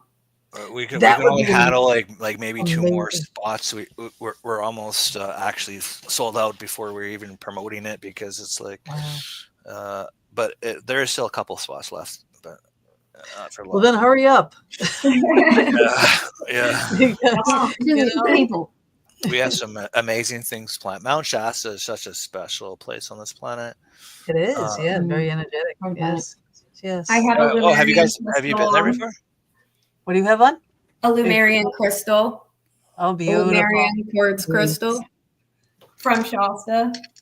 Yeah. Nice. That's a big one. I'm always wearing my, my various different protections, and Yeah, I have some moldavite here, so we Yeah. could bring in the galactic energy. yeah, and I have all my little crystals on my little tree here too. It's like it just It's part of who we are. Yeah, my Yeah. daughter gave me this nice little kitsune box out of Tiger Eye. I was like, Aw. I know. Sweet. They know what to get us, right? What do we get for the birthday Exactly. Christmas? Go to the crystal shop. Yes. I know we didn't even get into crystal grids. We didn't get into any of those types of things. We can talk for another 2 hours easy. We should have you guys come back. I mean, if Definitely. Yes. I love that. I really would too. This cycle Now, we'll your be able to event- make the video people. Yeah, your event is the same time that my event is, though, so I won't be able to go to your Aw. event. But because I'm doing this, I'm going to be at Penhurst Paracon, where we have all these wonderful Oh, cool. guests, and we There's my actually place. just added a animal communicator to our lineup as well. And I can't think of his name right now because I'm having one of those senior moment type things. But I'm going to have to end the show for everybody. We will see you all next week. I think what is my book? Thanks for tuning in. We are opening to divine intervention. This is our book for next week. That's what we're going to be talking about for that, which will be another fun show. But you guys are it's just the energy Adorable. is amazing. What you do is amazing. Your book is great. It's seriously simple, step by step, perfect. Thank you. That's the kind of book I like, right to it. Not a lot of filler, and the artwork, again, amazing. Thank you. So thank you for being with us. Now hang with us for a minute and say buona notte to everybody else. And we love you all. Thanks.